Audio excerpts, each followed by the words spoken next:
ഹരി ഓം. എല്ലാ സജ്ജനങ്ങൾക്കും സസ്നേഹ പ്രണാമം.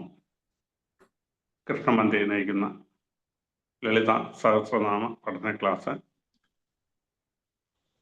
നയിക്കുന്നത് ശ്രീ ശ്രീനിവാസൻ പന്തലിങ്കലാണ്. കഴിഞ്ഞ ക്ലാസ്സിൽ ധ്യാന ശ്ലോകങ്ങളുടെ പ്രാരംഭം കുറിച്ചു. ഇന്ന് ധ്യാന ശ്ലോകങ്ങളുടെ ഭാഗങ്ങൾ കൂടി വിശദീകരിച്ചുകൊണ്ട് നാം ലളിതാ സഹസ്രനാമത്തിലേക്ക് പ്രവേശിക്കുകയാണ്.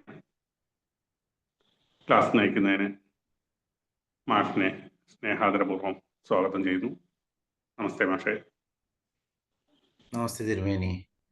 എല്ലാവർക്കും സ്വാഗതം. ലളിതാംബികയുടെ നാമത്തിൽ എല്ലാവരെയും സ്വാഗതം ചെയ്യുന്നു. മംഗളശ്ലോകങ്ങൾ ചൊല്ലിയിട്ട് നമുക്ക് തുടങ്ങാം. സദാശിവസമാരംഭാം ശങ്കരാചാര്യമധ്യമാം അസ്മദാചാര്യപര്യന്താം വന്ദേ ഗുരുപരമ്പരാം. ഓം ഗജാനനം ഭൂതഗണാതിസേവിതം കപിത്തജംഭൂവലസാരഭക്ഷിതം ഉമാസുതം ശോകവിനാശകാരണം നമാമി വിഘ്നേശ്വരപാദപങ്കജം. ഓം ഗം ഗണപതേ നമഃ. ഓം ഗുരു ബ്രഹ്മാ ഗുരുർവിഷ്ണു ഗുരുർദേവോ മഹേശ്വര ഗുരു സാക്ഷാത് പരബ്രഹ്മ തസ്മൈ ശ്രീ ഗുരുവേ നമഃ. ഓം ഓം സർവമംഗളമാംഗല്യേ ശിവേ സർവാർത്ഥസാധികേ ശരണ്യേ ത്രംബകേ ഗൗരീ നാരായണീ നമോസ്തുതേ. ഓം ശ്രീമാത്രേ നമഃ. ഓം ജഗദംബയുടെ മക്കളായ എല്ലാവർക്കും ഒരിക്കൽ കൂടി സ്വാഗതം പറയുന്നു. നമ്മൾ കഴിഞ്ഞ ക്ലാസ്സുകളിൽ, ഇതിപ്പോ 5ാമത്തെ ക്ലാസ് ആയിരിക്കും, 5ാമത്തെ, കഴിഞ്ഞ 4 ക്ലാസ്സുകളിൽ നമ്മൾ എന്തുകൊണ്ടാണ് ത്രിപുരസുന്ദരിയായ ലളിതാംബിക ജന്മമെടുത്തതെന്നും എന്തായിരുന്നു അതിൻ്റെ ഉദ്ദേശങ്ങളെന്നും അതുപോലെ പൂർവ്വപീഠിക മുഴുവൻ നമ്മൾ കണ്ടു കഴിഞ്ഞു. അതിനുശേഷം നമ്മൾ ധ്യാന ശ്ലോകങ്ങളിൽ 3 ധ്യാന ശ്ലോകങ്ങളും കണ്ടു കഴിഞ്ഞു. ഇനി അടുത്ത ധ്യാന ശ്ലോകത്തിലേക്ക് കടക്കുന്നതിന് മുന്നേ ഞാനൊരു ചെറിയ നമ്മളിലേക്ക് ശ്രദ്ധ ആകർഷിക്കാൻ വേണ്ടി ഒരു ചെറിയ കാര്യം സൂചിപ്പിക്കാൻ ആഗ്രഹിക്കുന്നു. കബീർദാസ് വളരെ രാമഭക്തനായിരുന്നു, കവിയായിരുന്നു. അദ്ദേഹം വളരെ പണ്ഡിതനായിരുന്നു. കബീർദാസിന് ഭഗവാന്റെ ദർശനം കിട്ടുന്നതിന് മുന്നേ അദ്ദേഹം തൻ്റെ ഗുരുവിനെ കാണാൻ വേണ്ടിയിട്ട്, രാമാനന്ദ പാദരായിരുന്നു അദ്ദേഹത്തിൻ്റെ ഗുരു. പക്ഷേ ആ ഗുരുവിൻ്റെ ദർശനം കിട്ടാൻ വേണ്ടി കബീർദാസ്, അന്യമതസ്ഥനായിരുന്നു കബീർദാസ്. ഇപ്പൊ രാമനെ പറ്റിയിട്ടുള്ള ഭക്തി ഹൃദയത്തിൽ ഉണ്ടായിരുന്നെങ്കിൽ കൂടി ഗുരുവിനെ കാണാൻ ശിഷ്യന്മാര് ആശ്രമത്തിലേക്ക് പോകാൻ പോലും സമ്മതിച്ചില്ല എന്നാണ് പറയുന്നത്. അങ്ങനെ കുറേ ദിവസം കബീർദാസ് ഇങ്ങനെ പ്രാർത്ഥിച്ച് എങ്ങനെ ഗുരുവിനെ കാണാൻ പറ്റുമെന്ന് കരുതിയിരിക്കുകയാണ്. കാണാൻ പറ്റാത്തപ്പോൾ ഒരു ദിവസം രാവിലെ സൂര്യൻ ഉദിക്കുന്നതിന് മുന്നേ പ്രഭാതത്തിലെ ബ്രാഹ്മ മുഹൂർത്തത്തിലെ ഗംഗാസ്നാനത്തിന് വരും ഗുരു. അപ്പൊ ആ പടവുകളിൽ ഒന്നില് ഇരുട്ടത്ത് കബീർദാസ് കടന്നു അവിടെ. അങ്ങനെ ഗുരു വരുന്നത് നോക്കി കടന്നു. ഇരുട്ടത്ത് നോക്കി ഇരിക്കുന്ന ആൾക്ക് അറിയാൻ പറ്റും ഒരാൾ വരുമ്പോൾ. അങ്ങനെ ആ ഭാഗം കൃത്യമായിട്ട് അദ്ദേഹത്തിന്റെ പാദം വെക്കുന്ന ഭാഗം പതുക്കെ പതുക്കെ പതുക്കെ ഇറങ്ങി വരുവാണ് ഗുരു. അങ്ങനെ തപ്പി ഇറങ്ങി വരുമ്പോൾ കാല് വെക്കുകയാണ് ചെരിഞ്ഞിട്ട്. ശരിക്കും അദ്ദേഹത്തിന്റെ ശിരസിൽ പാദം വെക്കുന്നതോടുകൂടി അദ്ദേഹം രാമ ഓ രാം എന്ന് പറഞ്ഞു ഉറക്കിയെന്നാ പറയുന്നത്. രാമനെ വിളിക്കുന്നതോടുകൂടി ആ ചരണം പിടിക്കുകയാണ് ആര്? കബീർദാസ് പറയുന്നത്, അതിനെപ്പറ്റി അദ്ദേഹത്തിന്റെ കൃതികളിൽ പറയുന്നുണ്ട്, അദ്ദേഹം അതൊരു ദർശനമായിരുന്നില്ല, അല്ലെങ്കിൽ ഗുരുവിന്റെ പാദസ്പർശമായിരുന്നില്ല, ഒരു രാമബാണം തന്നെയായിരുന്നു എന്ന്. രാമബാണം എന്ന് പറഞ്ഞാൽ നമുക്കറിയാം, ആ രാമബാണം തന്നെ എല്ലാ ആശീർവാദത്തോടും കൂടി ഗുരുവിന്റെ ആ രാമബാണം തൻ്റെ ഹൃത്തിലേക്ക് തുളച്ചു കയറി എന്നാ പറയുന്നത്. പിന്നെ അദ്ദേഹത്തിന് ഈശ്വര സാക്ഷാത്കാരത്തിന് ഒരു നിമിഷം പോലും വേണ്ടി വന്നില്ല. അപ്പൊ നമ്മൾ ഈ ചെയ്യുന്ന സത്സംഗങ്ങള് ഇതിൻ്റെയൊക്കെ ഉദ്ദേശം എന്താണെന്ന് വെച്ചാൽ, ആര് ശരിയാണ് ആര് തെറ്റാണ് ഇതൊന്നുമല്ല ഇതിന്റെ ഉദ്ദേശം. എങ്ങനെ നമ്മൾക്ക് ആ ഒരു നിമിഷം നമ്മുടെ ജന്മത്തെ, അല്ലെങ്കിൽ ഈ ജന്മത്തിൽ എന്തെങ്കിലും നമ്മൾക്ക് ചെയ്യാൻ പറ്റുന്ന, ലളിതാ സഹസ്രനാമമാണെങ്കിൽ നമ്മൾ ധാരാളം പ്രാവശ്യം വായിക്കാറുണ്ട്, കേൾക്കാറുണ്ട്. പക്ഷെ പലപ്പോഴും നമുക്ക് ആ ദേവിയുടെ ചൈതന്യം നമ്മുടെ ഹൃദയത്തിലേക്ക് കൊണ്ടുവരാൻ പറ്റിയിട്ടുണ്ടാവില്ല. അപ്പൊ അതിന് പറ്റാൻ എന്തെങ്കിലും കാരണം, ഈ സത്സംഗമല്ല, ഏത് സത്സംഗത്തിലാണ് നമ്മൾ പങ്കെടുക്കുന്നതെങ്കിലും അതിന് നമ്മൾക്ക് ഒരു നിമിഷമേ വേണ്ടുള്ളൂ. കബീർദാസിന് പറ്റിയതുപോലെ ആ ഒരു നിമിഷം വന്നു കഴിഞ്ഞാൽ ഒരുപക്ഷെ നമ്മൾ ഇന്ന് വരെ ചെയ്തിട്ടുള്ള എല്ലാവിധ സത്കർമ്മങ്ങൾക്കും നാമജപങ്ങൾക്കും മന്ത്രോച്ചാരണങ്ങൾക്കും ഒക്കെ ഉപരിയായിട്ട് ആ ഭഗവാന്റെ ആ ഒരു ഗ്ലിംസ് നമുക്ക് പറയാം, ആ ഒരു രശ്മി നമ്മുടെ ഹൃദയത്തിൽ കിട്ടും. അത് കിട്ടണേ എന്ന് പ്രാർത്ഥിച്ചുകൊണ്ട് നമുക്ക് 4-ാമത്തെ ധ്യാന ശ്ലോകത്തിലേക്ക് പ്രവേശിക്കാം. അരുണാം കരുണാതരംഗിതാക്ഷിം ധൃതപാശാങ്കുശപുഷ്പബാണചാപാം അണിമാദിഭിരാവൃതാം മയൂഖൈ അഹമിത്യേവ വിഭാവയേ ഭവാനി. ഇവിടെ ഭവാനി എന്നും മഹേശി എന്നും 2 പാഠഭേദങ്ങളുണ്ട്. അപ്പോൾ അത് രണ്ടായാലും കുഴപ്പമില്ല, രണ്ടിനും തെറ്റില്ല. രണ്ടാണെങ്കിലും എങ്ങനെയാണ് നിങ്ങൾ വായിക്കുന്ന പുസ്തകത്തിൽ വെച്ചാൽ അതുപോലെ ചെയ്യാവുന്നതേ ഉള്ളൂ. അപ്പോ അഹമിത്യേവ വിഭാവയേ ഭവാനി. അഹം എന്ന് വെച്ചാൽ ഞാൻ, ഇത്യേവ വിഭാവയെ വിഭാവനം ചെയ്യാണ് ചെയ്യണത്. മറ്റിടത്തൊക്കെ ഞാൻ ധ്യാനിക്കണു എന്ന് പറഞ്ഞായിരുന്നു. ഇവിടെ ഞാൻ തന്നെയാണത്.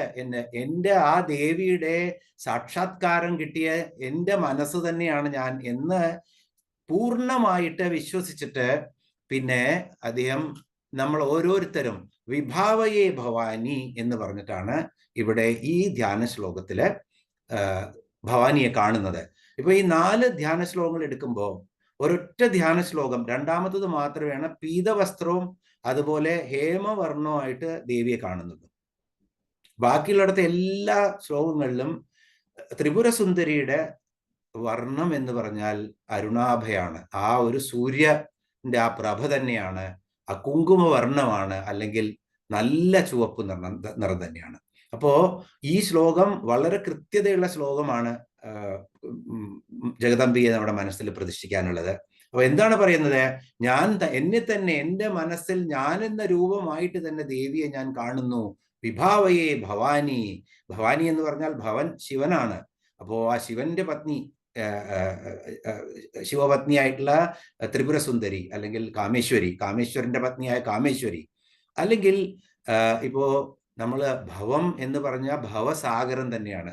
ആ ഭവസാഗരത്തിലെ ഒരു നൗകയായിട്ടുള്ള അതിൻ്റെയൊക്കെ എല്ലാം കൺട്രോൾ ചെയ്യുന്ന അല്ലെങ്കിൽ അതിനെയെല്ലാം നിയന്ത്രിക്കുന്ന ശക്തിയായിട്ടുള്ള ഈ ബ്രഹ്മാണ്ടത്തെ നിയന്ത്രിക്കുന്ന ദേവി എന്ന തരത്തിലും നമുക്ക് ഇവിടെ ഭവാനി എന്ന് പറയാം.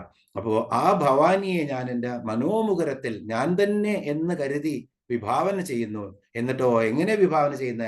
അരുണാം കരുണാതരംഗിതാക്ഷിം. വീണ്ടും എങ്ങനെയാണ്? ചുവന്ന നിറം, ആ ഉദയസൂര്യന്റെ നിറമാണ്. ഉദയസൂര്യന്റെ നിറത്തെക്കുറിച്ച് നമ്മൾ കുറച്ച് കഴിഞ്ഞാൽ മറ്റൊരു ശ്ലോകത്തിൽ പറയും, നാമം വിവരിക്കുമ്പോൾ.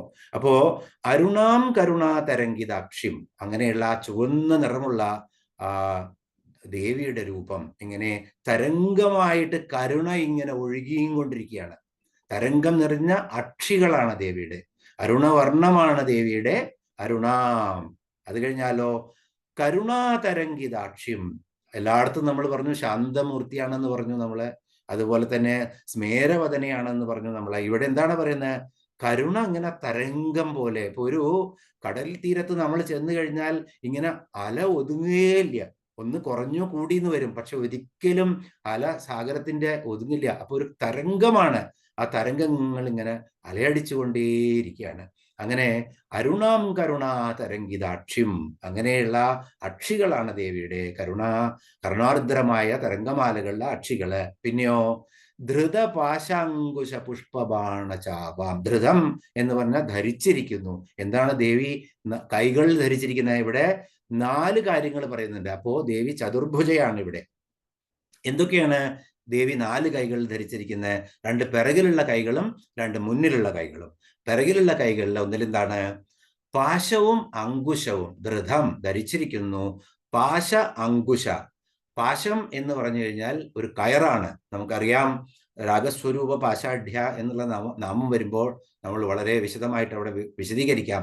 ഇപ്പൊ പാശം എന്ന് പറഞ്ഞാൽ ദേവിയുടെ ഒരു ആയുധമാണ് കയറ് എന്ന് മാത്രം വിചാരിച്ചാൽ മതി, അങ്ങനെ ധ്യാനിക്കുക. ദേവിയുടെ ആയുധമായിട്ടുള്ള ആ പാശവും പിന്നെ തോട്ടി, ആനയൊക്കെ വലിക്കാനുള്ള ഹുക്കുള്ള തോട്ടിയാണ് അങ്കുശം എന്ന് പറയുന്നത്. അപ്പോ കൺട്രോൾ ചെയ്യുന്ന സിമ്പലാണത്. ഇങ്ങനെ പിടിച്ചു നിർത്താൻ, വലിച്ചു കെട്ടിയിടാൻ പറ്റിയതും അതുപോലെ തന്നെ അങ്കുശത്തോടെ പിടിച്ചു നിർത്താൻ പറ്റിയിട്ടുള്ള രണ്ട് ആയുധങ്ങളാണ് ഓരോ പിറകിലുള്ള രണ്ട് കൈകളിലുള്ളത്, പാശവും അങ്കുശവും. ധൃതപാശ അങ്കുശ. പിന്നെയോ പുഷ്പബാണ ചാപ. ഒരു കൈയില് പുഷ്പബാണമാണ്. ഇപ്പോൾ കരിമ്പിന്റെ വില്ലാണ് നമ്മൾ പറയും, പക്ഷേ പുഷ്പബാണം തന്നെയാണ് ദേവിയുടെ കയ്യില്. പഞ്ചപുഷ്പങ്ങളുടെ സായകമുണ്ട് ദേവിയുടെ കയ്യില് എന്നാണ് പറയപ്പെടുന്നത്. അപ്പൊ ഒരു കയ്യില് പുഷ്പങ്ങൾ കൊണ്ടുള്ള ആ ബാണവും മറ്റൊരു കയ്യില് ചാപവും എന്ന് വെച്ച് കഴിഞ്ഞാൽ പുഷ്പബാണവും ചാപവും, ശരം, വില്ലും അമ്പും രണ്ടും പിടിച്ചിരിക്കുന്നു. ഒരു കയ്യില് അമ്പും ഒരു കയ്യില് വില്ലും പിടിച്ചിരിക്കുന്നു. പുഷ്പബാണ ചാപാം. പിന്നെയോ അണിമാതിഭിർ ആവൃതാം മയൂകെ. അണിമാതിഭിർ എന്ന് പറഞ്ഞാൽ അണിമാദികളായിട്ടുള്ള എന്ന് വെച്ച് കഴിഞ്ഞാൽ അണിമ, ഗരിമ, അത് കഴിഞ്ഞാൽ ലഘിമ, മഹിമ, ഈശിത്വം, വശിത്വം, പ്രാപ്തി, പ്രാകാര്യം, ഇങ്ങനെയുള്ള അഷ്ടസിദ്ധികൾ. ഇത് നമ്മൾ ഹനുമാൻ ചാലീസ പഠിച്ചപ്പോൾ വളരെ കൃത്യമായിട്ട് തന്നെ അഷ്ടസിദ്ധി നവനിധിക്ക് ദാത എന്ന് പഠിച്ചപ്പോൾ നമ്മൾ ഈ അഷ്ടസിദ്ധികളെ കേട്ടതാണ്. അണിമ എന്ന് പറഞ്ഞു കഴിഞ്ഞാൽ ചെറുതായിരിക്കുന്ന അവസ്ഥ, അത് കഴിഞ്ഞാൽ മഹിമ എന്ന് പറഞ്ഞു കഴിഞ്ഞാൽ വലുതാവാനുള്ള അവസ്ഥ, അത് കഴിഞ്ഞ് ലഘിമ എന്ന് പറഞ്ഞാൽ വീണ്ടും ഭാരം കുറഞ്ഞ അവസ്ഥ, ഗരിമ എന്ന് പറഞ്ഞാൽ ഭാരം കൂടുതലുള്ള അവസ്ഥ, ഈശിത്വം എന്ന് പറഞ്ഞാൽ ഈശ്വരന്റെ പോലെ എല്ലായിടത്തും നമ്മളുടെ ആ എത്താനുള്ള ഒരു കഴിവാണത്. അത് കഴിഞ്ഞാൽ വശിത്വം എന്ന് പറഞ്ഞു കഴിഞ്ഞാൽ എല്ലാവരെയും വശീകരിക്കാനുള്ള അല്ലെങ്കിൽ എല്ലാ കാര്യങ്ങളും വശത്താക്കാനുള്ള ആ പ്രാപ്തിയാണ് പറയുന്നത്. അത് പിന്നെ പ്രാപ്തി എന്ന് പറഞ്ഞാൽ പ്രാപ്തി തന്നെ, സകല കാര്യങ്ങളും നടത്താനുള്ള. അത് കഴിഞ്ഞാൽ പ്രാകാശ്യം അല്ലെങ്കിൽ പ്രാകാര്യം എന്നൊക്കെ പറയും. അപ്പോൾ ഇതെല്ലാം ഈ സിദ്ധികളാണ് ഒരാളെ ഏറ്റവും മഹാനാക്കി മാറ്റുന്നത്. അപ്പോ ഇത് നമ്മള് അഷ്ടസിദ്ധികള് ഹനുമാനെ പോലുള്ള ഒരു സിദ്ധന് പറ്റിയിട്ടുള്ള സിദ്ധികളും പിന്നെ നമ്മളെ പോലെ സംസാര സാഗരത്തിലുള്ള ഒരു സാധാരണ മനുഷ്യന് വേണ്ട സിദ്ധികളും ഇതിനകത്തുണ്ട്. അപ്പൊ ഇത് രണ്ടും നമ്മൾ കണ്ടതാണ്. നമ്മൾ ഈ അഷ്ടസിദ്ധികളുള്ള അണിമാതിപരാവൃതാം, ഇതെല്ലാം കൊണ്ട് ചുറ്റപ്പെട്ടിരിക്കുകയാണ്. അഷ്ടസിദ്ധികൾ ഇങ്ങനെ ദേവിയെ ചുറ്റി നിൽക്കുകയാണ്. അണിമാതിപരാവൃതാം മയൂഖൈ. ആവൃതമായിട്ട് എന്താണ് പോകുന്നത്? മയൂഖം. മയൂഖം എന്ന് പറഞ്ഞു കഴിഞ്ഞാൽ രശ്മികളാണ്. ആ അണിമാതി കൊണ്ടുള്ള ചുറ്റപ്പെട്ടിട്ടുള്ള ആവൃതമായിട്ടുള്ള രശ്മികൾ ഇങ്ങനെ സ്ഫുരിച്ചു കൊണ്ടിരിക്കുകയാണ് ദേവിയുടെ വദനത്തിൽ നിന്നും, വദനാരവിന്ദത്തിൽ നിന്നും, അല്ലെങ്കിൽ ദേവിയുടെ ആ ഓറ എന്ന് നമുക്ക് പറയാം. അപ്പോ അണിമാതിപരാവൃത മയൂഖൈ അഹം ഇത്യേവ വിഭാവയേ ഭവാനിം. അത് തന്നെ ഞാനാണെന്ന് വിചാരിച്ച് ഞാൻ ആ ഭവാനിയെ എൻ്റെ മനസ്സിൽ വിചാരിക്കുന്നു എന്നതാണ് ഈ 4ാമത്തെ ശ്ലോകം.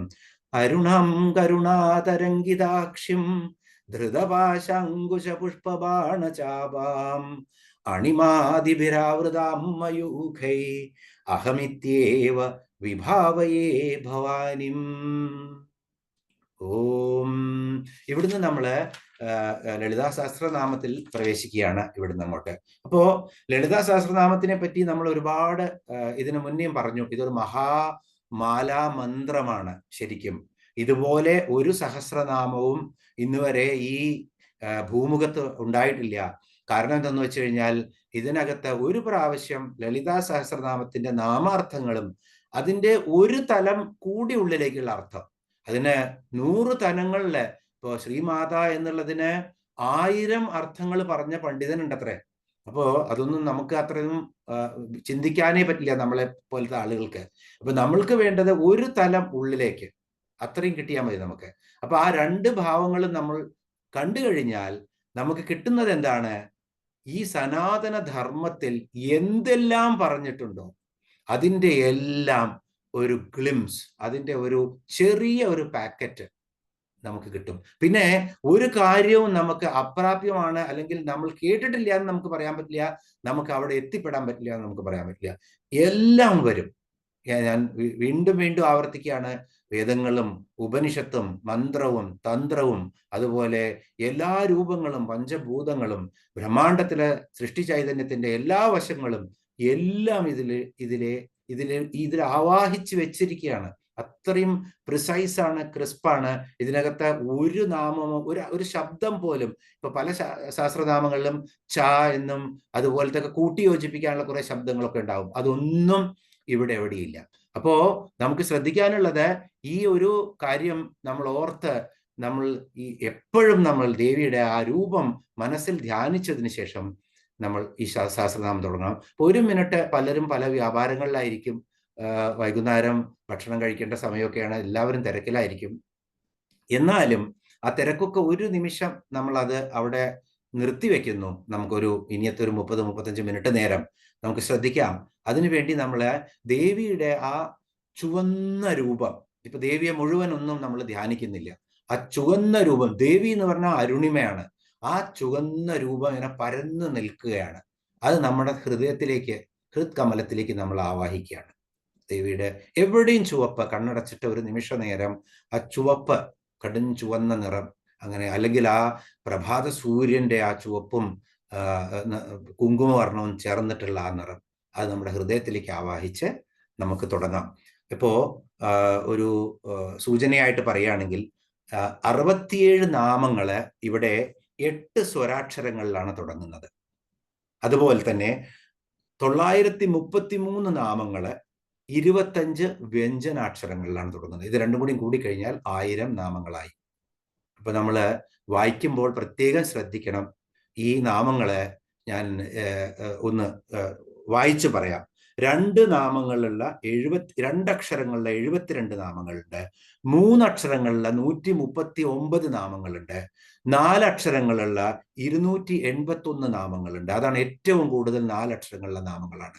പിന്നെ 5 അക്ഷരങ്ങളുള്ള 120 നാമങ്ങളുണ്ട് ഇതിനകത്ത്. 6 അക്ഷരങ്ങളുള്ള 58 നാമങ്ങളുണ്ട്. 7 അക്ഷരങ്ങളുള്ള 2 നാമങ്ങളേ ഉള്ളൂ. 8 അക്ഷരങ്ങളുള്ള 240 നാമങ്ങളുണ്ട്. പിന്നെ ഏറ്റവും കൂടുതൽ 8 അക്ഷരങ്ങളുള്ള നാമങ്ങളാണ്. 9 അക്ഷരങ്ങളുള്ള നാമങ്ങളില്ല. 10 അക്ഷരങ്ങളുള്ള 7 നാമങ്ങളുണ്ട്. അത് കഴിഞ്ഞാൽ 11 അക്ഷരങ്ങളുള്ള 3 നാമങ്ങളുണ്ട്. 12 അക്ഷരങ്ങളുള്ള 3 നാമങ്ങളുണ്ട്. പിന്നെ 16 അക്ഷരങ്ങളുള്ള, 16 അക്ഷരം എന്ന് പറഞ്ഞാൽ ഒരു വരി പൂർണ്ണമായിട്ടുള്ളതാണ്, അത് 72 നാമങ്ങളുണ്ട്. അപ്പൊ നമ്മൾ ആലോചിച്ച് നോക്കുക, ഈ 16 അക്ഷരങ്ങളിലെ ഒരു നാമത്തിനെ 4 നമ്മൾ മുറിച്ചു കഴിഞ്ഞാൽ എന്ത് സംഭവിക്കും? പലപ്പോഴും അബദ്ധമായി പോരും, അർത്ഥമേ മാറിപ്പോവും. ഒന്ന്. രണ്ടാമത്, നമ്മൾ കൃത്യമായി മുറിച്ചാലും അതിനെ നിർത്തി കഴിഞ്ഞു കഴിഞ്ഞാൽ അത് മറ്റൊരു നാമമായി മാറും. അപ്പോ 1000 നാമത്തിന് പകരം വശിന്യാദി ദേവതകളെ ദേവി തന്നെ പറഞ്ഞ 1000 നാമങ്ങൾ എഴുതിയിട്ടുള്ളൂ. നമ്മളത് 1400 നാമങ്ങളോ 1500 നാമങ്ങളോ ഒക്കെ ആക്കി മാറ്റും. അപ്പോ അക്ഷരശുദ്ധി നമ്മളെ കൊണ്ട് പറ്റിയില്ലെങ്കിലും പലപ്പോഴും വിരല് വെച്ച് നമ്മൾ വായിച്ച് പഠിക്കുമ്പോൾ നമ്മൾ ആദ്യമായി ശ്രദ്ധിക്കേണ്ടത്, എവിടെയൊക്കെയാണോ മുറിക്കേണ്ടത് അവിടെ മാത്രം മുറിക്കണം. 16 അക്ഷരങ്ങളുള്ള നാമങ്ങള് ഒന്നിച്ചു ചെല്ലാൻ ശ്വാസം കിട്ടിയില്ലെങ്കിൽ അത് കൃത്യമായി മുറിക്കേണ്ട സ്ഥലത്താണ് മുറിക്കാൻ പാടുള്ളൂ. അല്ലാതെ അർത്ഥത്തെ അനർത്ഥമാക്കരുത്. ആ നാമങ്ങൾ വരുമ്പോൾ പ്രത്യേകിച്ചും പറയാം. പിന്നെ അക്ഷരമാലയില് കുറച്ച് ഒന്ന് നമ്മൾ പറഞ്ഞില്ലേ, ആ ഖരം, അധിഖരം, മൃദു, ഘോഷം എന്നുള്ള അനുനാസികം, ഇങ്ങനെ 5 രൂപങ്ങൾ എല്ലാ അക്ഷരങ്ങൾക്കും നമ്മുടെ വ്യഞ്ജനങ്ങൾക്ക് ഉണ്ടെന്ന് ഓർത്ത് അതിനൊന്ന് സ്ട്രെസ് കൊടുക്കാൻ ശ്രമിക്കുക. പറ്റിയില്ലെങ്കിൽ കുഴപ്പമൊന്നുമില്ല, അമ്മയാണ്, ഒരു കുഴപ്പമില്ല, അമ്മ എല്ലാം ക്ഷമിച്ചോളും. അതുകൊണ്ട് അതോർത്ത് പേടിക്കേണ്ട ആവശ്യമില്ല. പക്ഷെ അർത്ഥം മുറിക്കുമ്പോൾ തെറ്റാവരുത്. ഉപ്പുമുളകൂത്തി എന്നാവരുതെന്ന് ഞാൻ എപ്പോഴും പറയാറുണ്ട്. അല്ലെങ്കിൽ ഉപ്പുമുളകു തിപ്പലിണ്ടോ ഇവിടെ എന്നാ വരും, ഉപ്പുമുളക് തിപ്പലിണ്ടോ ഇവിടെ എന്ന് ചോദിച്ചതിന് പകരം അസ്ഥാനത്ത് മുറുക്കിയ കോമയുടെ ചെയ്തു കഴിഞ്ഞാൽ അത് ശ്രദ്ധിക്കുക. മറ്റൊരു കാര്യം, ഇടയ്ക്ക് ഓരോരുത്തർ വരുന്നുണ്ട്. മറ്റൊരു കാര്യം പറയാനുള്ളത്, ഈ മാലകളിലെല്ലാം ബീജാക്ഷരങ്ങളുണ്ട്. ബീജാക്ഷരങ്ങൾ എന്ന് പറഞ്ഞാൽ വളരെ പവർഫുൾ ആയിട്ടുള്ള മന്ത്രങ്ങളാണ് ബീജാക്ഷരങ്ങൾ. ബീജം എന്ന് പറഞ്ഞാൽ സീഡാണ്, അത് വിത്താണ് അതിനകത്ത്. അപ്പൊ അതിൽ ഒരുപാട് രഹസ്യങ്ങൾ ഒളിപ്പിച്ചു വെച്ചിട്ടുള്ള ബീജാക്ഷരങ്ങളാണ്. അതൊക്കെ മന്ത്രത്തെക്കുറിച്ച് പഠിക്കുമ്പോഴും തന്ത്രത്തെക്കുറിച്ച് പഠിക്കുമ്പോഴും ഇതൊക്കെ അറിയാം. എങ്കിലും ധാരാളം ബീജാക്ഷരങ്ങളുണ്ട്. ഇപ്പൊ ഓം, ശ്രീം, ക്രീം, ക്ലീം, ക്ലീങ്കാരി എന്നൊക്കെ പറയുമ്പോൾ, അതല്ലാതെയും ഇപ്പൊ ശിവം, ശിവം എന്ന് പറയുമ്പോഴും രാമ എന്ന് പറയുമ്പോഴും രാ എന്നുള്ള അക്ഷരവും മ എന്നുള്ള അക്ഷരം ഇതിനെ സൂചിപ്പിക്കുന്നു. ധാരാളം ബീജാക്ഷരങ്ങളുണ്ട്. അപ്പൊ അത് കാരണം ഇതൊരു വലിയ സംഭവം തന്നെയാണ് ഈ ലളിതാ സഹസ്രനാമം. അതിനെ ശരിക്കും നമ്മൾ അറിഞ്ഞുകൊണ്ട് ഇനി ആ ഭക്തി ബഹുമാന പുരസ്സരത്തോടു കൂടി ഈ പുസ്തകം കയ്യിലെടുക്കണം. ഇപ്പൊ ഭാഗവതം ഒരിക്കലും നമ്മൾ അവിടെയും ഇവിടെയും കൊണ്ടുപോയിട്ടില്ല.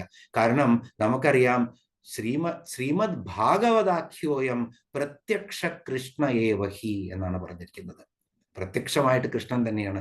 അതേപോലെയാണ് നമ്മളിവിടെ ലളിതാ പരമേശ്വരിയുടെ ഈ സഹസ്രനാമത്തെ കൊണ്ടു നടക്കേണ്ടതും നമ്മൾ പൂജിക്കേണ്ടതും അതുപോലെ തന്നെയാണ് അതിനെ ധ്യാനിക്കേണ്ടതും എന്ന് ഓർത്ത് നമുക്ക് ഒന്നാമത്തെ ശ്ലോകത്തിലേക്ക് പോകാം. ഇപ്പോൾ ഒന്നാമത്തെ ശ്ലോകം പറയുമ്പോൾ എവിടെ വെച്ചാണ് തുടങ്ങേണ്ടത്? അമ്മയുടെ 1000 നാമങ്ങളിൽ, ജഗജ്ജഗനിയായ ത്രിപുരസുന്ദരിയുടെ 1000 നാമങ്ങളിൽ ഏത് നാമമാണ് ആദ്യം വരിക എന്ന് എപ്പോഴും ഈ വശിന്യാദി വാഗ്ദേവതകൾക്ക് സംശയം ഉണ്ടായിട്ടുണ്ടായിരിക്കും. അതുപോലെ തന്നെ അവര് രചിച്ച അത് അഗസ്ത്യമുനിക്ക് കിട്ടിയപ്പോഴും സംശയം ഉണ്ടായിട്ടുണ്ടായിരിക്കും. അപ്പോ എന്ത് നാമമാണെന്ന് നോക്കിക്കഴിഞ്ഞാൽ വീണ്ടും നമ്മൾ ഭാഗവതം എടുക്കുമ്പോൾ ആദ്യത്തെ ശ്ലോകം തന്നെ ജന്മാദ്യസ്യ എന്നുള്ള ആ ശ്ലോകം എടുക്കുമ്പോൾ അതിനകത്ത് അവസാനിപ്പിക്കുന്ന ആ ശ്ലോകം എങ്ങനെയാണ്? സത്യം പരം ധീമഹി, ആ പരമമായ സത്യത്തെ ഞാൻ ധ്യാനിക്കുന്നു എന്നാണ് പറയുന്നത്. അവിടെ അതേപോലെ തന്നെ 12ാമത്തെ അധ്യായം അവസാനത്തെ എന്താ പറയുക, അത് അവസാനിക്കുമ്പോൾ അവസാന 12ാമത്തെ ഖണ്ഡത്തിൽ അവസാനത്തെ അധ്യായത്തില് പിന്നെ 19ാമത്തെ ശ്ലോകത്തില് ആകെ 23 ശ്ലോകങ്ങളേ ഉള്ളൂ അവസാനത്തെ അധ്യായത്തിൽ. അവിടെ കൃത്യമായിട്ട് പറയുന്നത് എന്താണ്? സത്യം പരം ധീമഹി. അപ്പോ എവിടെ തുടങ്ങിയോ അവിടെ തന്നെ നമ്മൾ എത്തിച്ചേർന്നു എന്നുള്ളതാണ് ശ്രീമദ് ഭാഗവതത്തില്. അതേപോലെ തന്നെയാണ് ഇവിടെ ആദ്യത്തെ നാമം വശിന്യാദി ദേവതകളെ വളരെ ശ്രദ്ധിച്ച് നമുക്ക് തരുന്നതാണ് ശ്രീമാത. ശ്രീമാത എന്ന് തുടങ്ങിയിട്ട് അവസാനത്തെ നാമത്തില് ലളിതാംബിക, അംബിക എന്ന് പറഞ്ഞിട്ടാണ് അവസാനിപ്പിക്കുന്നത്. അപ്പൊ അമ്മയിൽ തുടങ്ങി അമ്മയിലാണ് ഈ സഹസ്രനാമം അവസാനിക്കുന്നത്. ഈ ജഗദീശ്വരി, ഈ ജഗത്ത്, ഈ ബ്രഹ്മാണ്ടം ആ അമ്മയിലേക്ക് ഇടയ്ക്ക് ഇങ്ങനെ നിൽക്കുകയാണ്. അപ്പോ ഈ സഹസ്രനാമം ഈ ബ്രഹ്മാണ്ടത്തിനെ മുഴുവൻ വ്യാപിച്ച് അമ്മയിൽ തുടങ്ങി അമ്മയിൽ അവസാനിക്കുകയാണ്. അതുകൊണ്ട് ആ അമ്മയെ ഓർത്ത് നമുക്ക് ഈ ആദ്യത്തെ ശ്ലോകം ചൊല്ലാം. ശ്രീമാതാ ശ്രീ മഹാരാജ്ഞി ശ്രീമത് സിംഹാസനേശ്വരി ചിദഗ്നികുണ്ഡ സംഭൂത ദേവകാര്യ സമുദ്യത. ശ്രീമാതാ.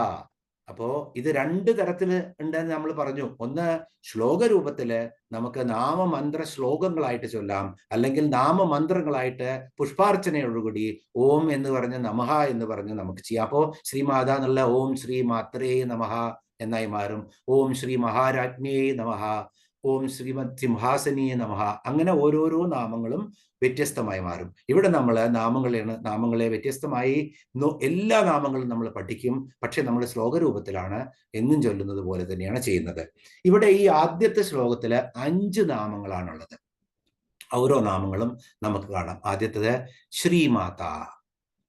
എന്താണ് ശ്രീമാത? മാതാവ് എന്ന് പറഞ്ഞാൽ എല്ലാവർക്കും അറിയാം, അമ്മയാണ്, ജഗജ്ജനനിയാണ് ദേവി. അതുകൊണ്ട് ശ്രീമാത. ഇനി കുറെ കാലം നമ്മൾ പുറകോട്ട് ചിന്തിക്കുന്നു എന്ന് കരുതാം. നമ്മൾ ആദിമ മനുഷ്യരാണ്. ആ ആദിമ മനുഷ്യരില് ഒരുപക്ഷെ നമ്മൾ അഗസ്ത്യമുനിയാണെന്ന് ചിന്തിക്കാം. ആ കാലത്തില് വേദങ്ങളും ഒന്നുമില്ലാത്ത ഒരു കാലത്ത് ജനിച്ച കുറെ ആദിമ മനുഷ്യര്, അവർക്ക് പല കാര്യങ്ങളും അത്ഭുതമായി തോന്നിക്കാണും. ഈ പ്രപഞ്ചത്തില് ഞങ്ങളെക്കാളിലും വലിയ ശക്തികള് ഉണ്ട് എന്ന് കൃത്യമായിട്ട് അവർക്കറിയാം. അതിനെ കണ്ടെത്താൻ നമ്മളൊക്കെ ഇന്ന് ഈ ആത്മാവിലിരിക്കുന്ന ഈ പ്രപഞ്ച ശക്തി ഏതാണെന്ന് കണ്ടെത്താൻ ശ്രമിക്കുന്നത് പോലെ അവരെല്ലാം ശ്രമിച്ചു കാണും. അങ്ങനെ പല കാര്യങ്ങളും ചെയ്യുമ്പോൾ അവർക്ക് മനസ്സിലായി കാണും, ഇത് നമ്മളെക്കാളിലും ഒരുപാട് മുകളിൽ നിൽക്കുന്ന ഒരു ശക്തിയാണെന്ന്. ആ ശക്തി എന്താണെന്ന് അവർ അന്വേഷിച്ചു. പക്ഷെ അവർക്ക് മനസ്സിലാക്കാൻ പറ്റിയില്ല. ചിലപ്പോൾ ഇടിമിന്നലായി വരും, ചിലപ്പോൾ വലിയ മഴയായി വരും, കൊടുങ്കാറ്റായി വരും, പ്രകൃതി ശക്തികളായി വരും, സൂര്യനായി വരും, ചന്ദ്രനായി വരും. ഒന്നും മനസ്സിലാക്കാൻ പറ്റുന്നില്ല. ഋതുക്കളായി വരും. ഈ ലോകത്തിൽ അങ്ങനെ ഏതോ ഒരു ശക്തി ഇതിനെ എല്ലാം ഇങ്ങനെ നിയന്ത്രിക്കുന്നുണ്ട് എന്ന് അവർക്ക് തോന്നി. ആ ശക്തി എന്തായിരിക്കും എന്ന് അവർ ആലോചിച്ചപ്പോഴായിരിക്കും ഒരുപക്ഷെ ഈ അമ്മ എന്നുള്ള സങ്കല്പം തന്നെ വരാൻ കാരണം അവർ ഈ സ്ത്രീ ഗർഭിണിയാവുന്നതും അതുപോലെ തന്നെ കുട്ടികളെ പ്രസവിക്കുന്നതും അങ്ങനെ ഒന്നായിരുന്ന ഒരാൾ 2ആയി മാറുന്നതും അവര് സൃഷ്ടിയുടെ ഒരു കർത്താവ് തന്നെയാണെന്ന് ഈ സ്ത്രീയെ അവർ കാണുന്നതും, അങ്ങനെ ആ ഒരു സങ്കല്പം തന്നെ ആയിരിക്കാം ഈ പ്രപഞ്ചത്തിലെ സൃഷ്ടിച്ചിരിക്കുന്നത്. ഈ പ്രപഞ്ചത്തിൽ ഇതെല്ലാം ഇങ്ങനെ കൺട്രോൾ ചെയ്ത് നിയന്ത്രിച്ച് നടത്തുന്നത് ആ ശക്തി തന്നെ ആയിരിക്കാം എന്നുള്ള ആ ഒരു ഭാവന അവരിൽ വിരിഞ്ഞിരിക്കാം. അതുകൊണ്ടായിരിക്കാം ഈ അമ്മ എന്നുള്ള സങ്കല്പം തന്നെ വന്നത്. അപ്പോ നമ്മളുടെ അമ്മയും നമ്മളും തമ്മിലുള്ള ബന്ധം എന്താണ്? അമ്മയും നമ്മളും ഒരിക്കലും വേർപിരിഞ്ഞിരുന്നില്ല. അമ്മയുടെ ഗർഭപാത്രത്തിൽ നമ്മൾ രണ്ടും ഒന്നായ അവസ്ഥയിലായിരുന്നു. നമ്മൾ മറ്റൊരാളായിരുന്നില്ല. ആ അമ്മയുടെ തന്നെ രക്തത്തിലൂടെ നമുക്ക് പോഷകാംശങ്ങൾ കിട്ടിയിട്ടും അതുപോലെ തന്നെ ജലാംശം കിട്ടിയിട്ടും എല്ലാം നമ്മളുടെ എല്ലാ അംശങ്ങളും അവിടെ നിന്നായിരുന്നു. അമ്മയുടെ ശരീരം തന്നെയായിരുന്നു നമ്മള്. അവിടുന്ന് നമ്മൾ പുറത്തായപ്പോൾ അതേ ശരീരം തന്നെയാണ്. ഒരൊറ്റ കാര്യമേ ഉള്ളൂ, അത് രണ്ടായി മാറി എന്നുള്ളത്. അതുകൊണ്ട് ഈ പ്രപഞ്ച ജനനിയായിട്ടുള്ള ഈ ശക്തിയും എൻ്റെ അമ്മ പോലെ ഞാൻ തന്നെ ആയിരിക്കണം. കാരണം എൻ്റെ അമ്മയും ഞാനും ഒന്നാണെങ്കിൽ ഈ നമ്മൾ പറയും ബ്രഹ്മാണ്ടവും പിണ്ടാണ്ടവും എന്നുള്ള സങ്കല്പം, പഞ്ചഭൂതങ്ങളെ കൊണ്ട് നിർമ്മിച്ചിരിക്കുന്ന ഈ ബ്രഹ്മാണ്ടം അത് തന്നെയാണ് പഞ്ചഭൂതങ്ങളെ കൊണ്ട് നിർമ്മിച്ച എൻ്റെ ശരീരവും. അപ്പോൾ അതേ ജനനി തന്നെയാണ് ഞാൻ, ആ അംശം തന്നെയാണ് ഞാൻ എന്നതുകൊണ്ടാണ് ശ്രീമാത. അപ്പോ അമ്മയ്ക്ക് എന്തൊരു വാത്സല്യമായിരിക്കും തൻ്റെ മക്കളോട്. അപ്പോ അമ്മയുടെ അടുത്ത് ഓടിച്ചെല്ലാൻ ഒരു മക്കൾക്കും ഞാനുണ്ട് എപ്പോഴും നിന്റെ കൂടെ എന്നുള്ള ആ ഒരു കരുണാർദ്രമായിട്ടുള്ള അമ്മയുടെ ലാളിച്ചും ശാസിച്ചും ഒക്കെ നമ്മളെ കൊണ്ടു നടത്തുന്ന അമ്മ, നമ്മൾ അഴുക്ക് പുരണ്ട വസ്ത്രങ്ങളാണെങ്കിൽ നമ്മളെ കെട്ടിപ്പിടിക്കുന്ന അമ്മ. അപ്പൊ ആ മാതൃത്വം എത്ര പരിപാവനമാണ്. അതേ സങ്കല്പമാണ് ഇവിടെ ജഗജ്ജനനിയെ നമ്മൾ കാണുമ്പോഴും നമ്മുടെ അമ്മയായിട്ടാണ് നമ്മൾ കാണുന്നത്. അതുകൊണ്ട് ശ്രീമാത. അത് ഇനി ശ്രീ എന്ന് പറഞ്ഞാൽ എന്താണ്? ശ്രേഷ്ഠതയുള്ളതാണ്.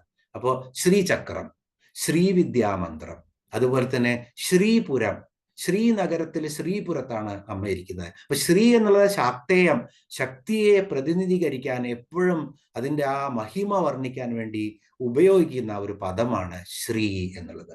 അപ്പോ ശ്രീമാത, ശ്രേഷ്ഠയായ മാതാവ് എന്നാണ് ഇവിടെ പറയുന്നത്. ഇനിയോ ശ്രീ എന്ന് പറഞ്ഞു കഴിഞ്ഞാൽ അതിന് ലക്ഷ്മി എന്നൊരർത്ഥമുണ്ട്, അതുപോലെ തന്നെ സരസ്വതി എന്നും അർത്ഥമുണ്ട്. അപ്പോ ഇതേ ഉമയുടെയും അതുപോലെ തന്നെ രമയുടെയും അതുപോലെ സരസ്വതിയുടെയും ഇവരുടെയൊക്കെ അമ്മയായിട്ടുള്ള ദേവി കൂടിയാണ് ഈ ജഗദംബ എന്നും ഇവിടെ സൂചിപ്പിക്കപ്പെടുന്നുണ്ട്. ലക്ഷ്മി എന്തിന്റെ പ്രതീകമാണ്? ഐശ്വര്യത്തിന്റെ പ്രതീകമാണ്. അപ്പോ ഐശ്വര്യത്തിന്റെ അമ്മ കൂടിയാണ് ശ്രീമാത ഇവിടെ. ഇനിയും പറയാം, മാ എന്ന് പറഞ്ഞു കഴിഞ്ഞാൽ മാതാ എന്നുള്ള അക്ഷരത്തിലെ മാ എന്ന് നമ്മൾ എടുക്കുമ്പോൾ മാപിനി എന്നായിട്ടാണ് അതിനെ കണക്കാക്കുന്നത്. അളക്കുന്നവൾ, അല്ലെങ്കിൽ നിർണയിക്കുന്നവൾ, അല്ലെങ്കിൽ അതിനെ ഉൾക്കൊള്ളുന്നവൾ എന്നൊക്കെയാണ് മാ എന്നുള്ള ശബ്ദം സൂചിപ്പിക്കുന്ന അക്ഷരം, ബീജാക്ഷരം. അപ്പോ മാ താ എന്ന് പറഞ്ഞു കഴിഞ്ഞാൽ എപ്പോഴും നമ്മൾ ഉള്ളവൾ, കൂടിയവൾ എന്നുള്ള രീതിയിൽ നമ്മൾ അതിനെ ഉപയോഗിക്കും.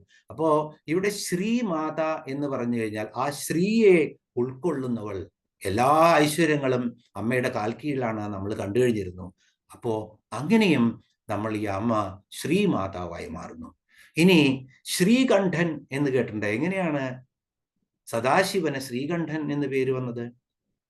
ശ്രീ എന്ന് പറഞ്ഞാൽ വിഷം എന്നുള്ളൊരർത്ഥമുണ്ട്. അപ്പോ ശ്രീകണ്ഠത്തിൽ ഉള്ളവനാണ് ശ്രീകണ്ഠൻ. അപ്പോ എങ്ങനെയാണ് ആ ശ്രീകണ്ഠനെ, ആ വിഷത്തെ, ശ്രീ ആണ് ആര്? മാ, അതിനെ നിയന്ത്രിച്ചവളാണ് ആര്?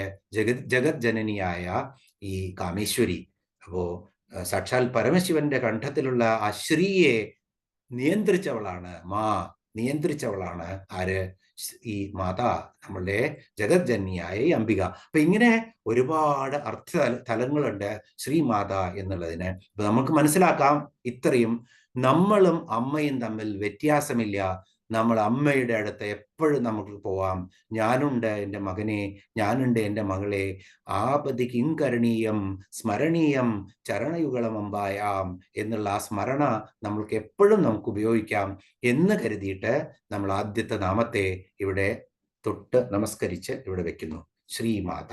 ഇനിയോ ശ്രീ മഹാരാജ്ഞി. അപ്പോൾ ഈ ശ്രീമാത എന്ന് പറഞ്ഞു കഴിഞ്ഞാൽ അവിടെ ജഗദംബ സൃഷ്ടികർത്തിയാണ്, സൃഷ്ടിയെ ചെയ്യുന്നവളാണ് ഇവിടെ.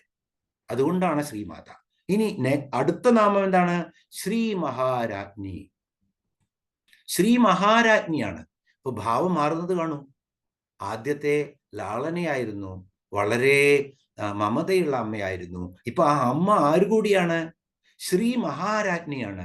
മഹത്തായിട്ടുള്ള ശ്രേഷ്ഠയായിട്ടുള്ള മഹാറാണിയാണ്. വെറും രാജ്ഞിയല്ല, ഏതോ മഹാരാജാവിന്റെ പത്നിയായിരിക്കുന്ന രാജ്ഞിയല്ല. ഈ ബ്രഹ്മാണ്ടത്തിന്റെ തന്നെ റൂളർ എന്ന് പറയാം. എന്ന് വെച്ച് കഴിഞ്ഞാൽ ഈ നിയന്ത്രിക്കുകയും അതിനെ പരിപാലിക്കുകയും അതിനെ പോഷിപ്പിക്കുകയും എല്ലാം ചെയ്യുന്ന ആ ശക്തിയേറിയിട്ടുള്ള ആ ഒരു രാജ്യഭരണം കാഴ്ചവെക്കുന്ന ഒരു ജഗജ്ജനനി തന്നെയാണ് ശ്രീ മഹാരാജ്ഞി. അതുകൊണ്ട് അമ്മ മഹാരാജ്ഞിയാണ്. അപ്പൊ മഹാരാജ്ഞിയുടെ അടുത്ത് നമ്മൾ പോകുമ്പോൾ നമുക്ക് ചില കടമകളൊക്കെ നമുക്ക് വേണം, ചില റെസ്പെക്റ്റ് ഒക്കെ വേണം, നമുക്ക് ചില ബഹുമാനങ്ങളൊക്കെ വേണം. അപ്പോൾ അമ്മയുടെ അടുത്ത്, നമ്മുടെ അമ്മയാണെങ്കിൽ കൂടി നമ്മൾ, പക്ഷെ അമ്മയുടെ അടുത്ത് നമ്മളെല്ലാം, നമുക്ക് ഒരു പരിധി വിട്ട് നമ്മൾ അമ്മയെ ഒരിക്കലും നമ്മൾ സംസാരിക്കില്ല അമ്മയോട്. കാരണം അമ്മയുടെ അടുത്ത് നമുക്ക് ആ ഒരു ബഹുമാനമുണ്ട്.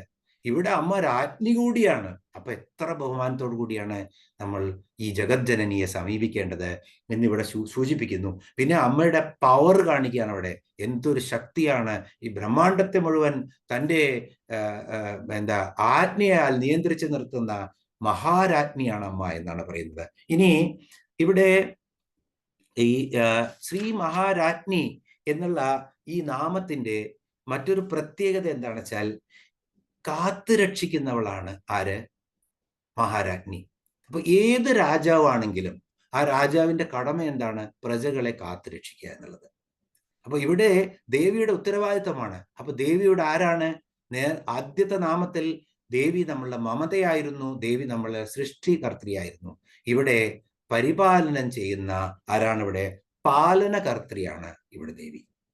അപ്പോ പെട്ടെന്നാണ് ദേവിയുടെ രൂപം, എത്ര മനോഹരമായിട്ടാണ് ഋഷീശ്വരന്മാര് ഇതിനൊക്കെ എഴുതി വച്ചിരിക്കുന്നത്. അങ്ങനെ പാലനത്തിലേക്ക് ദേവി എത്തുകയാണ് ഇവിടെ, ശ്രീ മഹാരാജ്ഞി എന്ന് പറഞ്ഞിട്ട്. പിന്നെയോ മഹാ എന്നുള്ളത് സംസ്കൃതത്തിൽ വർണ്ണപ്രത്യയം എന്ന് പറഞ്ഞൊരു കാര്യമുണ്ട്. ഇപ്പൊ കശ്യപൻ എന്നല്ല അത്ര ശരിക്ക്, പശ്യകൻ എന്നാണെന്നുള്ളതാണ്, തിരിച്ചിടണം. അതുപോലെ മഹാ എന്നുള്ളത് തിരിച്ചിട്ട് കഴിഞ്ഞാൽ അഹം എന്നായി മാറും.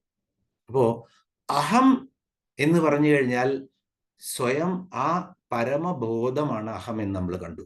ആ സദാശിവൻ എന്നുള്ള ബോധമാണ്. അഹങ്കാരത്തെ മാറ്റി നിർത്തി കഴിഞ്ഞാൽ ആ പരമബോധം തന്നെയാണ് എന്ത്? ശുദ്ധബോധമാണ് അഹം.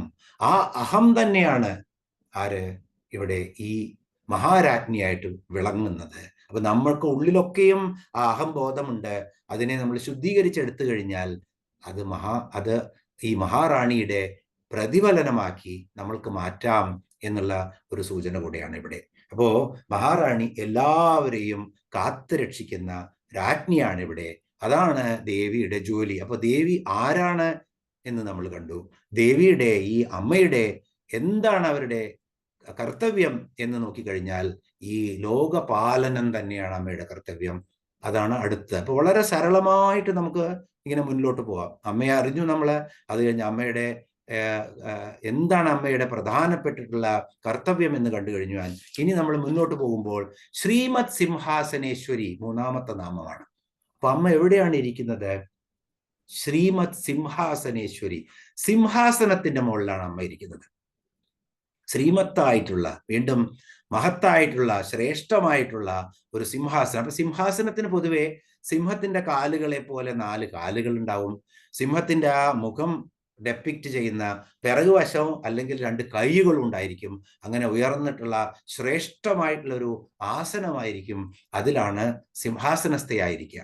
പിന്നെ വേറൊരു തരത്തിൽ നമ്മൾ നോക്കിക്കഴിഞ്ഞാൽ സിംഹം എന്നുള്ളത് ഏറ്റവും ശൗര്യമേറിയിട്ടുള്ള മൃഗമാണ്.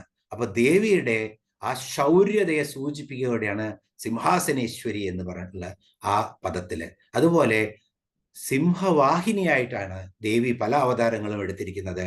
ദേവി പലരെയും നിഗ്രഹിച്ചിരിക്കുന്നതും പല അസുരന്മാരെ നിഗ്രഹിച്ചിരിക്കുന്നതും സിംഹവാഹിനിയായിട്ടാണ്. സിംഹം തന്നെയായിരുന്നു ദേവിയുടെ വാഹനം. അപ്പോ വാഹന ആസനമായിട്ടുള്ളത്, സിംഹം ഇരിപ്പിടമായിട്ടുള്ളത്, അല്ലെങ്കിൽ സിംഹാസനത്തിൽ ഇരിക്കുന്നവൾ എന്നൊക്കെ ശ്രീമത് സിംഹാസനേശ്വരി എന്ന പദം കൊണ്ട് അർത്ഥമാക്കും. ഇവിടെ ദേവിയുടെ സിംഹം എന്നുള്ള പദം വീണ്ടും നമ്മൾ തിരിച്ചിട്ട് കഴിഞ്ഞാൽ ഹിംസ എന്നായി മാറും, വർണ്ണപ്രത്യയം. അപ്പൊ ഹിംസ, സിംഹാസനത്തിൽ ഇരുന്നാലാണ് ഒരു രാജാവിന് ശാസനം ചെയ്യാൻ പറ്റും. രാജ്യപരിപാലനം ചെയ്യാൻ നിങ്ങൾക്ക് നടന്നിട്ടും ചെയ്യാം. രാജാവ് പലപ്പോഴും വേഷപ്രസന്നനായിട്ടോ അല്ലാതെയോ രാജ്യത്തെല്ലാം നടക്കും. എന്നിട്ട് അദ്ദേഹത്തിന് ഓരോ റൂളിങ് ചെയ്യാവുന്നേ ഉള്ളൂ.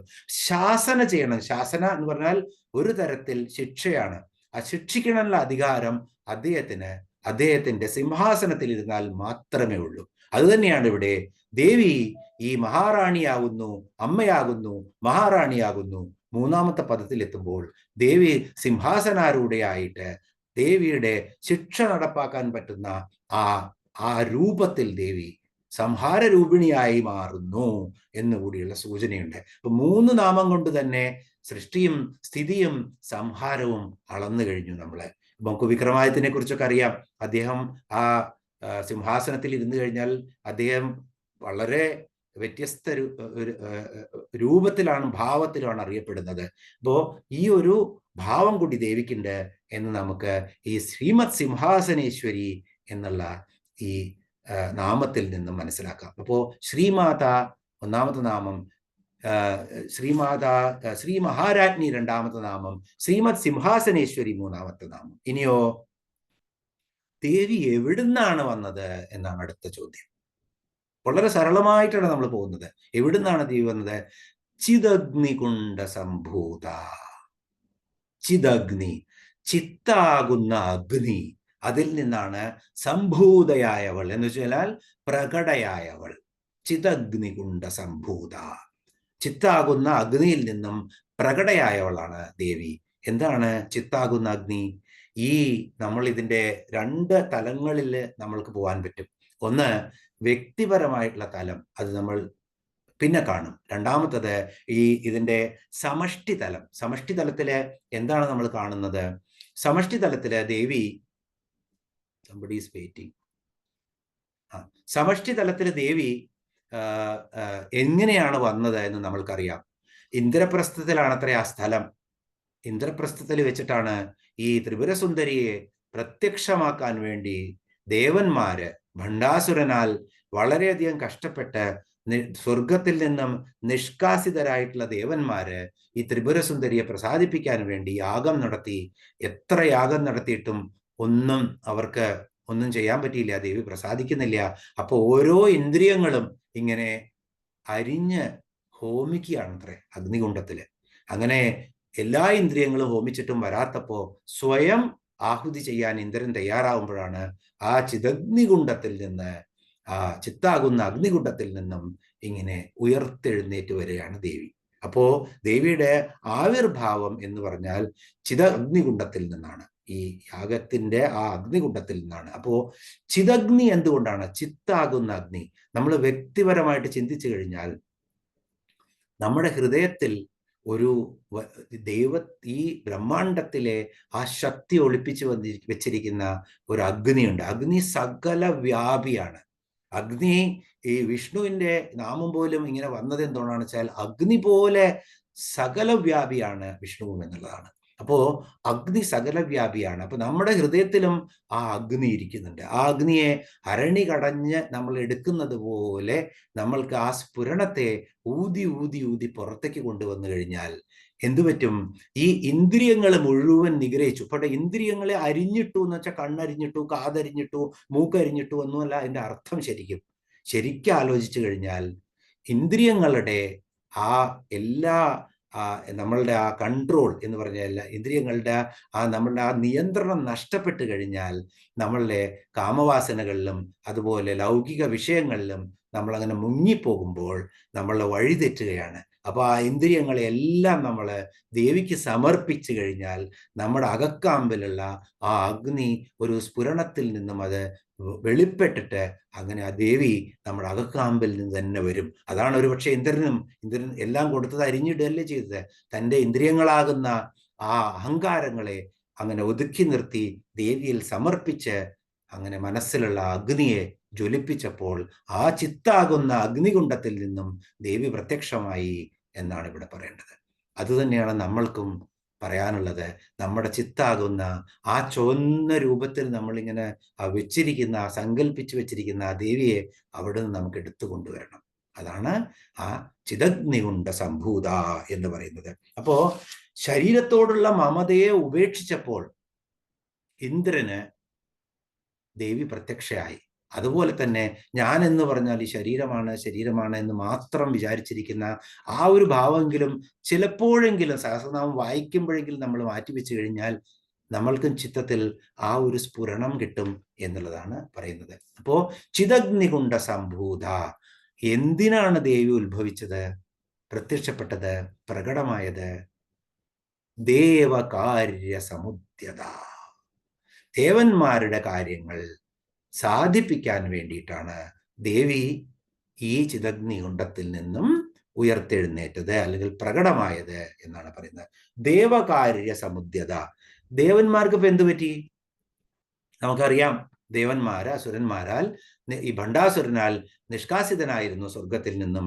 അങ്ങനെ പല സ്ഥലങ്ങളിലും ഒളിച്ച് അജ്ഞാതവാസമെല്ലാം കഴിഞ്ഞ് അവിടെ നിന്നൊക്കെയും പിടിക്കപ്പെട്ട് ഗത്യന്തരമില്ലാത്തപ്പോൾ എപ്പോഴും ദേവന്മാരും അസുരന്മാരും തമ്മിലുള്ള വ്യത്യാസം എന്താണ്? ദേവന്മാര് എന്ന് പറഞ്ഞാൽ അവര് പരോപകാരികളാണ്. എപ്പോഴും ദേവന്മാര്, ഇപ്പൊ ഇന്ദ്രൻ മഴ പെയ്യിക്കുകയാണെങ്കിൽ അത് അളകാപുരിയിൽ മാത്രമല്ല പെയ്യിക്കുള്ളൂ, സർവ ലോകത്തിലുള്ള ജനങ്ങൾക്കും മഴ കിട്ടണം എന്ന് കരുതി അദ്ദേഹം എല്ലായിടത്തും മഴ പെയ്യിക്കും. നമ്മുടെ കർമ്മം കൊണ്ട് ദുഷിച്ചാൽ മാത്രമേ അകാലം വരുള്ളൂ, അല്ലെങ്കിൽ ഇന്ദ്രന് പോലും ചെയ്യാൻ പറ്റാതിരിക്കുള്ളൂ, അല്ലെങ്കിൽ മഴ കിട്ടും.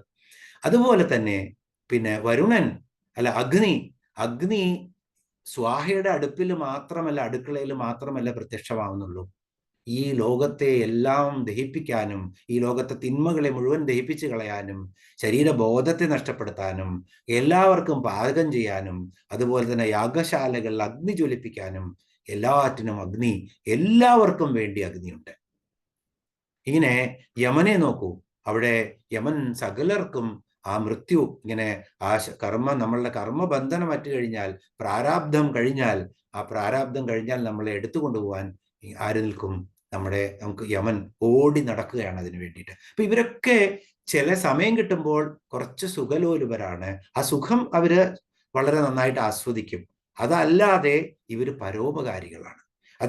അതേസമയം ഈ അസുരന്മാര് അവര് ദുഷ്ടന്മാരൊന്നുമല്ല. അപ്പൊ ഭണ്ഡാസുരനൊക്കെ ഈ ലളിതോപാഖ്യാനത്തിൽ തന്നെ പറഞ്ഞിട്ടുണ്ട്, വളരെ വൃത്തിയായിട്ട്, വളരെ നന്നായി രാജ്യം ഭരിച്ചിരുന്നു പിന്നെ ഭണ്ഡാസുരൻ എന്നാണ് പറയുന്നത്. പക്ഷേ അവർക്ക് എല്ലാവർക്കും രാജ്യം നന്നായി ഭരിക്കണം, അതിന്ന് നികുതി കിട്ടണം, അത് കഴിഞ്ഞാൽ തൻ്റെ സുഖലോലുപതയെല്ലാം വേണം, എല്ലാവരും എന്നെ അനുസരിക്കണം, ഞാൻ പറഞ്ഞത് കേൾക്കണം, എൻ്റെ അധികാരം എപ്പോഴും നിലനിൽക്കണം. ഇങ്ങനെ എനിക്ക് ഈ 3 ഭാവങ്ങളാണ് എന്ത് ചെയ്യുമ്പോഴും അസുരന്മാർക്കുള്ളത്. സൂക്ഷിച്ചോളൂ, നമ്മള് ഇപ്പൊ ഒരു ദേവി പ്രത്യക്ഷപ്പെട്ടു കഴിഞ്ഞാൽ അസുര നിഗ്രഹം ചെയ്യുന്നത് പോലെ തന്നെ നാം എല്ലാം പോയി എന്ന് പറയാം. കാരണം എനിക്ക്, ഞാൻ, ഈ 3 നമുക്കൊക്കെ ഉള്ളൂ. അപ്പോ നമ്മളൊക്കെയും പ്രത്യക്ഷത്തില് മനുഷ്യനാണെങ്കിലും ആസുരികത ഒരുപാടുള്ളവരാണ് നമ്മള്. അത്രയും സങ്കുചിത മനസ്ഥിതിയായി മാറി എന്നുള്ളതാണ് നമുക്ക്. അപ്പോ ഇങ്ങനെയുള്ള ഈ അസുരന്മാര് തപസ് ചെയ്താൽ, ആര് നിഷ്ഠയോട് തപസ് ചെയ്താലും എന്ത് സംഭവിക്കും? ഈശ്വരൻ പ്രത്യക്ഷപ്പെടും. അത് നമ്മൾ കണ്ടതാണ്, പല രൂപത്തിലാണ് പ്രത്യക്ഷപ്പെടുക. അപ്പോ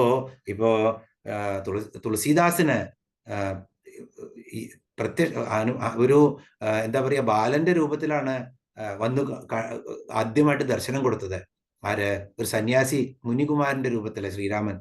അപ്പൊ ഹനുമാന് മനസ്സിലായി, പക്ഷെ ഇദ്ദേഹത്തിന് മനസ്സിലായില്ല. എത്ര വട്ടം കണ്ടാലും കരഞ്ഞുകൊണ്ടേയിരിക്കുകയാണ്. അംഗരാഗം ചോദിക്കുമ്പോഴും കരയായിരുന്നു. എനിക്ക് ഒരിക്കലും കാണാൻ പറ്റില്ലല്ലോ, എൻ്റെ ജന്മം പോയി എന്ന് പറഞ്ഞ് എല്ലാം ഉപേക്ഷിച്ചിട്ട് ഇങ്ങനെ രാമനെ തെരഞ്ഞു നടന്ന തുളസീദാസ് കരഞ്ഞിരിക്കുമ്പോ ഒടുക്ക ഹനുമാൻ പറയാണ്, ഒരു തത്തയുടെ രൂപത്തില് മുകളിലിരുന്നിട്ട്, നീ കണ്ണു തുറന്നു നോക്ക്, അത് ശ്രീരാമൻ തന്നെയാണെന്ന്. അംഗരാഗം ചോദിക്കുകയാണ് നിന്റെ അടുത്ത്, അംഗരാഗം നിന്റെ ശിരസിൽ അണിയിപ്പിക്കാൻ നീ അണിയിച്ചു കൊടുക്കുക നീ എന്ന് പറയാണ്. ഇപ്പോ ഇവിടെയൊക്കെ എങ്ങനെയാണെന്ന് വെച്ചാൽ, നല്ലവനാണെങ്കിലും ചീത്തവനാണെങ്കിലും ആര് നിഷ്ഠയോടുകൂടി തപസ് ചെയ്താൽ, തപം എന്ന് പറഞ്ഞാൽ തപിപ്പിക്കുകയാണ്, തപിപ്പിച്ച് ദൈവത്തിനെ വിളിച്ചു കഴിഞ്ഞാൽ അദ്ദേഹം പ്രത്യക്ഷനാവും. അങ്ങനെയാണ് ഇവർക്കൊക്കെ അമരനാവാനുള്ളത് ഒഴികെ എല്ലാ വരങ്ങളും കൊടുക്കും. അപ്പോൾ അവര് ഒരുപാട് എന്നതുകൊണ്ട് മരിക്കാൻ പാടില്ല, രാത്രി മരിക്കാൻ പാടില്ല, പകൽ മരിക്കാൻ പാടില്ല, ഇങ്ങനെ പലതും അവർ ചോദിക്കും. മനുഷ്യനാൽ മരിക്കാൻ പാടില്ല, ആരെന്നോട് യുദ്ധം ചെയ്യാൻ വന്നാലും അവരുടെയൊക്കെ ശക്തി എനിക്ക് കിട്ടണം, ഇങ്ങനെ പല കാര്യങ്ങളും. പക്ഷെ മൃത്യുവില്ല എന്ന് മാത്രം കൊടുക്കില്ല, ബാക്കി എന്ത് വരം ചോദിച്ചോ അതൊക്കെ കൊടുക്കും. അപ്പോ നിങ്ങൾക്ക് ഇത് തന്നെയാണ് നമ്മുടെ അവസ്ഥയും. നമ്മളൊക്കെയും പലരും നിരീശ്വരവാദികളായിട്ടും അല്ലെങ്കിൽ അവിശ്വാസികളായിട്ടും ഒക്കെ നടക്കും. പക്ഷെ മുട്ടിക്കഴിഞ്ഞാൽ ഇവരൊക്കെ പോയിട്ട് ദൈവത്തിൽ ആശ്രയിക്കും. അത് നമ്മൾ കണ്ടിട്ടുണ്ട്. പലരും വാർദ്ധക്യം വരുമ്പോഴും അസുഖം വരുമ്പോഴും ഒക്കെ ഇതെല്ലാം ചെയ്യുന്നത് നമ്മൾ കണ്ടിട്ടുണ്ട്. അപ്പോ നമ്മളിവിടെ കാണുന്നത് എന്താണ്? ദേവകാര്യ സമുദ്യതയായിട്ട് ദേവി വന്നത് എന്തിനാണെന്ന് വെച്ചാൽ ഈ അസുരന്മാരെ നിഗ്രഹിച്ച അല്ലെങ്കിൽ ഭണ്ഡാസുരൻ നിഗ്രഹിക്കാൻ വേണ്ടിയിട്ടാണ് ദേവി പ്രത്യക്ഷപ്പെട്ടിട്ടുള്ളത്. അപ്പോൾ ഇതുപോലെ തന്നെയാണ് നമ്മുടെ ആസുരികത ഇല്ലെങ്കിൽ നമ്മൾ ദേവിയെ വിളിച്ചിട്ട് കാര്യമില്ല. കുറച്ചൊക്കെ പരോപകാരം ചെയ്യാനും അതുപോലെ തന്നെ സത്ത് ആ നമ്മുടെ അസത്തും ചിത്തും ആനന്ദവുമായിട്ടുള്ള ആ ദേവിയുടെ സ്വരൂപത്തെ ആവാഹിക്കാൻ നമ്മൾക്കും ഒരു ശ്രമം വേണം എന്നുകൂടി ഇവിടെ പറയുന്നുണ്ട്. ഇപ്പോ ഇവിടെ ഇങ്ങനെ നമ്മൾ കേട്ടിട്ടുണ്ട്, യഥാ യഥാ ഹി ധർമ്മസ്യ ഗ്ലാനിർഭവതി ഭാരത അഭ്യുത്ഥാനം അധർമ്മസ്യ അഭ്യുത്ഥാനം അധർമ്മസ്യ തദാത്മാനം സൃജാമ്യഹം എന്ന് കൃത്യമായിട്ട് എപ്പോഴെപ്പോഴൊക്കെ ധർമ്മച്യുതി വരുന്നു അപ്പോഴപ്പോഴൊക്കെ ഞാൻ അവതരിക്കും എന്ന് കൃഷ്ണൻ പറയുന്നത് ഭഗവത്ഗീതയിൽ നമ്മൾ കേട്ടിട്ടുണ്ട്. അപ്പോൾ ഇവിടെ ഇത് തന്നെയാണ് ഈ ദേവി ഈ ഒരു കാര്യത്തിന് വേണ്ടി അവതരിച്ചു എന്ന് പറയുമ്പോൾ നമ്മൾ മനസ്സിലാക്കേണ്ടത്. അപ്പൊ എന്തായി? ആദ്യത്തെ ശ്ലോകം അങ്ങനെ 5 നാമത്തോടു കൂടി നമ്മൾ അവസാനിപ്പിച്ചിരിക്കുകയാണ്. ശ്രീമാതാ ശ്രീ മഹാരാജ്ഞി ശ്രീമത് സിംഹാസനേശ്വരി ചിദഗ്നികുണ്ഡ സംഭൂത ദേവകാര്യ സമുദ്യത. ഇങ്ങനെ 5 നാമങ്ങൾ കഴിഞ്ഞു. നമുക്ക് അടുത്ത ശ്ലോകം കൂടി തുടങ്ങാം. കാരണം കുറച്ച് പറഞ്ഞതിന് ശേഷം നമുക്ക് നിർത്താം. അപ്പോൾ അടുത്തതാണ് അടുത്ത ശ്ലോകം, 2ാമത്തെ ശ്ലോകം. ഉദ്യദ്ഭാനു സഹസ്രാഭ ചതുർബാഹു സമന്വിത രാഗസ്വരൂപ പാഷാഢ്യ ക്രോധാകാരാങ്കുശോജ്വല. ഇവിടെ ഇതിനകത്ത് എത്ര നാമങ്ങളുണ്ട്? ഉദ്യദ്ഭാനു സഹസ്രാഭ. 2ാമത്തെ ശ്ലോകത്തില് ഉദ്യദ്ഭാനു സഹസ്രാഭ എന്നുള്ള ഒരു നാമമുണ്ട്. പിന്നെയോ ചതുർബാഹു സമന്വിത എന്ന 2ാമത്തെ ഒരു നാമമുണ്ട്. അത് കഴിഞ്ഞ് രാഗസ്വരൂപ പാഷാഢ്യ എന്നുള്ള 3ാമത്തെ ഒരു നാമമുണ്ട്. ക്രോധാകാരാങ്കുശോജ്വല എന്ന 4ാമത്തെ ഒരു നാമമുണ്ട്. അങ്ങനെ 2ാമത്തെ ശ്ലോകത്തില് 4 നാമങ്ങളുണ്ട്. അപ്പോ 5 നാമങ്ങൾ കഴിഞ്ഞു. ഇനി അടുത്തത് 6ാമത്തെ നാമമാണ് 2ാമത്തെ ശ്ലോകത്തിലെ ഉദ്യദ്ഭാനു സഹസ്രാഭ.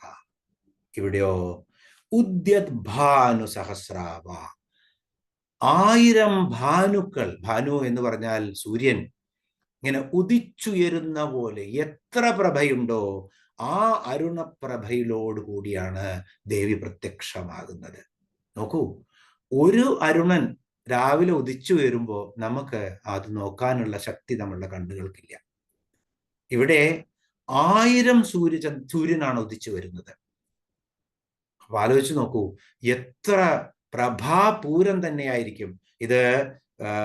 വിശ്വരൂപം കണ്ട അർജുനൻ പറയുന്നത് പോലെയാണ്, ദിവ്യസൂര്യ സഹസ്രസ്യ എന്ന് പറയുന്നത് പോലെ. ഇപ്പോൾ അനേകായിരം സൂര്യന്മാർ ഉദിച്ചു വരുന്ന പ്രഭയോട് കൂടിയിട്ടാണ് ദേവി ഇങ്ങനെ വിളങ്ങി വരുന്നത്.